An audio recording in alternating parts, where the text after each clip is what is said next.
সুপ্রিয় বন্ধুরা, আসসালামু আলাইকুম। আপনাদের সামনে আমরা এখন যে নিয়োগ বিজ্ঞপ্তিটি নিয়ে আলোচনা করব সেটি হচ্ছে ঢাকা মেডিকেল কলেজ হসপিটালে সম্প্রতি প্রকাশিত 15টি পদে যে 55 জন নিয়োগ প্রদান করবেন সেই নিয়োগ বিজ্ঞপ্তিটি নিয়ে এখন আলোচনা করব। চলুন দেখে আসি কী কী পদে কয়জন করে লোক সংখ্যা নিয়োগ করবে এবং তাদের শিক্ষাগত যোগ্যতা কী এবং আবেদনের নিয়মাবলীগুলো আমরা বিস্তারিত আলোচনা করি। প্রথমে যে পদটি দেখতে পাচ্ছি সেটি হচ্ছে ফিজিওথেরাপিস্ট। এখানে আপনার পদ সংখ্যা 3টি। দ্বিতীয়টি কম্পিউটার অপারেটর, এখানে পদের সংখ্যা 6টি। এবং 3 নম্বরে রয়েছে অফিস সহকারী কাম কম্পিউটার মুদ্রাক্ষরিক, এখানে পদ সংখ্যা 14টি। ওয়ার্ড মাস্টার, এখানে পদ সংখ্যা 4টি। ক্যাশিয়ার, পদ সংখ্যা 2টি। টেলিফোন অপারেটর, এখানে পদ সংখ্যা 1টি। পরিসংখ্যানবিদ 1টি। গাড়ি চালক 5টি। স্টোর কিপার 1টি। লিনেন কিপার 3টি। ইনস্ট্রুমেন্ট কেয়ারটেকার 1টি। ইলেকট্রিশিয়ান 6টি। কার্পেন্টার 1টি। টেইলর 3টি। অফিস সহায়ক 5টি। তো আপনারা পদ সংখ্যা এবং কি কি পদে লোক নিয়োগ করবে সেগুলো দেখলেন, এবং চলুন আমরা এখন আলোচনা করি কোন কোন পদে কোন কোন শিক্ষাগত যোগ্যতা হলে আপনারা আবেদন করতে পারবেন। ফিজিওথেরাপিস্ট পদে যে কোনো স্বীকৃত ইনস্টিটিউট হতে ফিজিওথেরাপি বিষয়ে ডিপ্লোমা ডিগ্রি অথবা কোনো স্বীকৃত বোর্ড হতে বিজ্ঞানে উচ্চ মাধ্যমিক সার্টিফিকেট বা সমমান পরীক্ষায় উত্তীর্ণ, অর্থাৎ আপনি এখানে ইন্টার পাস করলে আবেদন করতে পারবেন। এবং আপনি যদি ফিজিওথেরাপির উপরে ডিপ্লোমা ডিগ্রিধারী হয়ে থাকেন তবেও আবেদন করতে পারবেন। এবং খ নম্বরে এদের ধারায় খুব সুস্পষ্টভাবে বলে দিয়েছে কোনো প্রতিষ্ঠিত হাসপাতালে ফিজিওথেরাপিস্ট হিসেবে 5 বছরের চাকরি, অর্থাৎ যে কোনো স্বীকৃত হসপিটালে আপনি ফিজিওথেরাপিস্ট হিসাবে 5 বছরের চাকরি করলে আপনি আবেদন করতে পারবেন। এরপরে যে পদটি রয়েছে কম্পিউটার অপারেটর, সেখানে দেখতে পাচ্ছি কোনো স্বীকৃত বিশ্ববিদ্যালয় হতে বিজ্ঞান বিভাগে স্নাতক বা সমমানের ডিগ্রি। এবং খ নম্বরে রয়েছে কম্পিউটার মুদ্রাক্ষরে প্রতি মিনিটে বাংলায় 25টি শব্দ এবং ইংরেজিতে 30টি শব্দের গতিসহ সংশ্লিষ্ট বিষয়ে স্ট্যান্ডার্ড অ্যাপটিটিউড টেস্ট এ উত্তীর্ণ হতে হবে। এরপরে যেটি রয়েছে সেটি হচ্ছে অফিস সহকারী কাম কম্পিউটার মুদ্রাক্ষরিক। এখানে কোনো স্বীকৃত বোর্ড হতে ন্যূনতম দ্বিতীয় বিভাগ বা সমমানের জিপিএতে উচ্চ মাধ্যমিক সার্টিফিকেট বা সমমানের পরীক্ষায় উত্তীর্ণ, অর্থাৎ আপনাকে এটি ইন্টার পাস করতে হবে এবং কম্পিউটার জানতে হবে, বাংলায় 20টি শব্দ, ইংরেজিতে 20টি শব্দ, মিনিটে আপনার টাইপ করার দক্ষতা থাকতে হবে। 4 নম্বরে রয়েছে ওয়ার্ড মাস্টার। এখানে আপনি এসএসসি পাস করলেই আবেদন করতে পারবেন, কম্পিউটার চালানোর ন্যূনতম দক্ষতা আপনার থাকতে হবে। এরপরে যেটি রয়েছে ক্যাশিয়ার, এখানেও আপনি ইন্টার পাস করতে হবে এবং কম্পিউটার চালনায় দক্ষতা থাকতে হবে। 6 নম্বরে যেটি রয়েছে সেটি হচ্ছে টেলিফোন অপারেটর। এখানেও আপনি ইন্টার পাস করতে হবে, ন্যূনতম এইচএসসি পাস করতে হবে এবং কম্পিউটার চালনায় দক্ষতা থাকতে হবে। এরপর যেটি রয়েছে সেটি হচ্ছে পরিসংখ্যানবিদ। এখানে তারা বলে দিয়েছে যে কোনো স্বীকৃত বিশ্ববিদ্যালয় হতে পরিসংখ্যান, গণিত বা অর্থনীতি বিষয়ে আপনার স্নাতক বা সমমানের ডিগ্রি এবং কম্পিউটার চালানোর দক্ষতা থাকতে হবে, অর্থাৎ আপনার অনার্সও থাকতে হবে এই 3টা সাবজেক্টের যে কোনো একটি সাবজেক্টে এবং কম্পিউটার চালানোর দক্ষতা থাকতে হবে, তবে আপনি আবেদনের যোগ্যতা অর্জন করবেন। এরপরে যেটি রয়েছে সেটি হচ্ছে গাড়ি চালক। তো গাড়ি চালক এখানে আপনারা দেখতে পাচ্ছেন যে কোনো স্বীকৃত বোর্ড হতে জুনিয়র স্কুল সার্টিফিকেট, অর্থাৎ আপনার ন্যূনতম 8ম শ্রেণী পাস করতে হবে। ভারী গাড়ি চালানোর যে আপনার বৈধ লাইসেন্স সেটি থাকতে হবে এবং আপনার যদি অভিজ্ঞতা থাকে সেই ক্ষেত্রে আপনি অগ্রাধিকার পাবেন। এরপরে 9 নম্বরে যেটি রয়েছে স্টোর কিপার। স্টোর কিপারে আমরা দেখতে পাচ্ছি এখানে আপনার ন্যূনতম ইন্টার পাস হতে হবে এবং সরকারি বিধি অনুযায়ী আপনাকে একটি নির্দিষ্ট পরিমাণ জামানত তাদেরকে প্রদান করতে হবে। এরপরে রয়েছে লিনেন কিপার। এখানেও আপনার ইন্টার পাস করতে হবে এবং কম্পিউটার চালানোর দক্ষতা থাকতে হবে। এরপরে রয়েছে ইনস্ট্রুমেন্ট কেয়ারটেকার। কোনো স্বীকৃত বোর্ড হতে ইলেকট্রিক্যাল বা মেকানিক্যাল ট্রেডে উচ্চ মাধ্যমিক সার্টিফিকেট ভোকেশনাল পরীক্ষায় উত্তীর্ণ হতে হবে। এরপরে যেটি রয়েছে সেটি হচ্ছে ইলেকট্রিশিয়ান। কোনো স্বীকৃত বোর্ড হতে ইলেকট্রিক্যাল ট্রেডে উচ্চ মাধ্যমিক সার্টিফিকেট পরীক্ষায় উত্তীর্ণ, অর্থাৎ এখানে হচ্ছে আপনার ভোকেশনাল থেকে এটা পাস করতে হবে। এরপরে যেটি রয়েছে সেটি হচ্ছে কার্পেন্টার। এখানেও আপনার ন্যূনতম এসএসসি পাস করতে হবে এবং সংশ্লিষ্ট কাজের একটি বাস্তব অভিজ্ঞতা আপনার থাকতে হবে। এবং 14 নম্বরে রয়েছে টেইলর। তো এখানে রয়েছে যে কোনো স্বীকৃত বোর্ড হতে আপনার ন্যূনতম এসএসসি পাস করতে হবে এবং সংশ্লিষ্ট কাজের অভিজ্ঞতা থাকতে হবে। এরপরে সর্বশেষ যে পদটি আমরা দেখতে পাচ্ছি সেটি হচ্ছে অফিস সহায়ক। তো অফিস সহায়ক পদে আপনার ন্যূনতম এসএসসি পাস থাকলে আপনি আবেদনের যোগ্যতা অর্জন করবেন এবং আবেদন করতে পারবেন।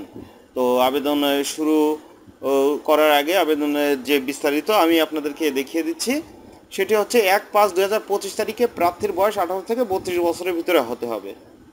এবং তারা আরও একটি কথা বলেছে, সেটি হচ্ছে শুধুমাত্র ক্রমিক নং 3-এর অফিস সহকারী কাম কম্পিউটার মুদ্রাক্ষরিক পদে বিভাগীয় প্রার্থীদের ক্ষেত্রে, অর্থাৎ ওই ডিপার্টমেন্টে যারা অলরেডি চাকরি করছেন মাস্টার রোল পদে, তাদের ক্ষেত্রে বয়সসীমা 40 বছর পর্যন্ত শিথিলযোগ্য। অর্থাৎ অনেকে আছে ওই অফিসে চাকরি করছেন দীর্ঘদিন কিন্তু এখনও স্থায়ীকরণ হয়নি, তাদের জন্য বিভাগীয় প্রার্থীর ক্ষেত্রে 40 বছর পর্যন্ত তারা আপনাদের এই বয়সসীমা তাদের হচ্ছে থাকবে। এবং অন্যান্য বাকিদের ক্ষেত্রে ওই 32 বছর পর্যন্ত আপনার সর্বোচ্চ সীমা থাকবে। তো আপনার অবশ্যই আপনার আবেদন করতে গেলে তাদের যে নিজস্ব ওয়েবসাইট dmch.teletalk.com.bd, এই ওয়েবসাইট থেকে তাদের ঢুকে আপনার আবেদন করতে হবে। এবং আবেদনে যখন আপনারা ঢুকবেন এই ওয়েবসাইটে ক্লিক করার পরে আপনার কাছে ঠিক এমন একটি পেজ আসবে। এখান থেকে আপনি আপনার পছন্দ মতো যে পদটি, সেটিতে আপনার যখন আবেদন করবেন, ধরেন আমি আপনাকে দেখানোর সুবিধার্থে কম্পিউটার অপারেটর দ্বিতীয়টি দেখাই। এখানে আপনি ক্লিক করবেন, ক্লিক করার পর নেক্সটে ক্লিক করবেন। নেক্সটে ক্লিক করার পর কিছুক্ষণ পর আপনাদের সামনে এমন একটি ইন্টারফেস আসবে। আপনি যদি অল জবস বিডির যে প্রিমিয়াম প্যাকেজ নিয়ে থাকেন তাহলে আপনি এখানে ইয়েস দিবেন, আর যদি না থাকে তাহলে নো দিবেন। তো যেহেতু আপনাদের বেশিরভাগ ক্ষেত্রে মানুষের নো থাকে, সেহেতু আমি নো দিয়ে এগিয়ে যাই। এবং নো দেওয়ার পরে আপনার সামনে ঠিক এমন একটা আরেকটি ইন্টারফেস আসবে। আপনারা দেখতে পাচ্ছেন এখানে আপনার বিস্তারিত যে ডিটেলস, সেই ডিটেলস লেখার যে পুরো তথ্য এখানে আপনাদের লিখে দিতে হবে। এবং এই ডিটেলস দেওয়ার পরে আপনার আবেদন সাবমিট করবেন।